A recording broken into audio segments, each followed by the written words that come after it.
All right, so the first sort of foundation of a biochemistry course is to talk about, and the way that our textbook is structured is to talk about the cellular foundations of biochemistry and cellular foundations of this field.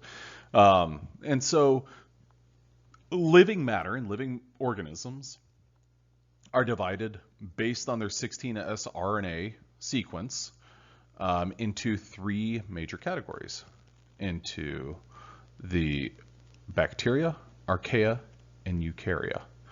Um, and so each of these, this right here is a phylogenetic tree that shows the difference in those different, the relationship between these different domains of life.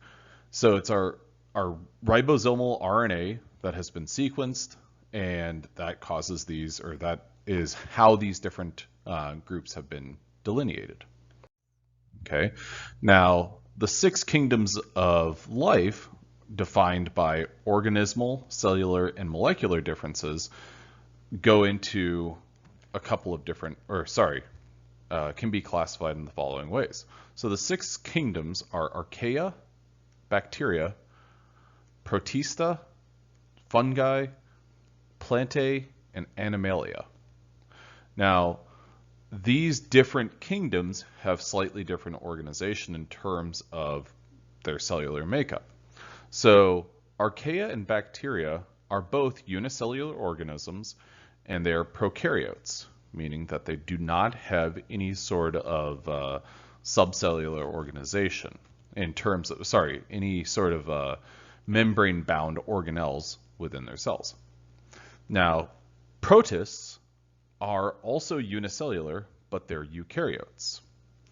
Now, fungi are a little bit more complicated because they can be unicellular, or some fungi are unicellular, some are multicellular, but they are all eukaryotes. Plantae and animalia are multicellular eukaryotes. So if you wanted to look at it kind of in a broad brush approach, you could say, well, a prokaryote does not have any membrane-bound organelles, whereas a eukaryote is going to have membrane-bound organelles. Now, we can divide all of these different types of organisms up based on a couple of different things. Are they prokaryotes? Are they eukaryotes? And are they unicellular or are they multicellular? So the cell, however, is our kind of common building block. So living organisms are made up of cells. The simplest living organisms are unicellular. We've already kind of addressed those, single-celled. Larger organisms are multicellular, meaning they have many different cells, and those different cells have different functions. And cells have some common features, but can contain unique components for different types of organisms. If you think about a plant versus a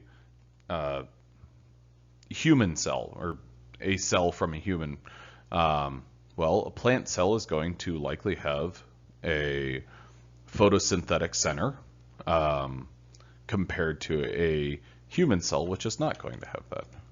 And so that's something they have different functions and based on that. Okay, so all cells are going to share some common features.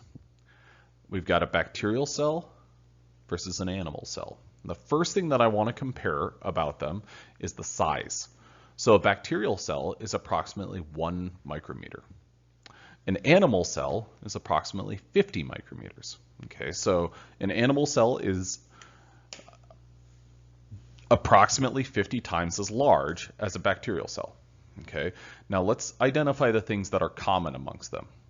Okay, the first thing that is common amongst them is they have a cytoplasm. So they basically exist in an aqueous environment, or sorry, within the confines of the plasma membrane. They have a cytosol and they have this aqueous environment. Okay, now what establishes their boundaries, so the kind of parameters, the boundaries, the borders of their cell, is a plasma membrane. Now, what happens or what is beyond that plasma membrane is going to vary. For instance, there are some bacteria that are going to have a thick cell wall.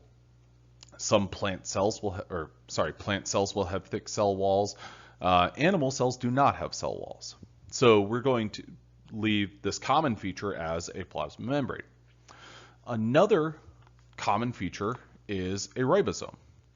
Now these ribosomes are where translation is going to take place. If you look at a bacterial cell, well, those bacterial cells have those ribosomes kind of floating all around.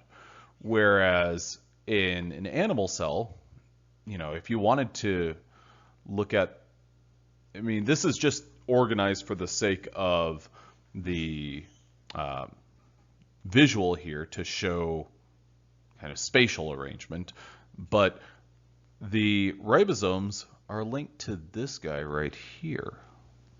So these ribosomes are kind of in a fixed area compared to the ribosomes of a bacterial cell, which are not.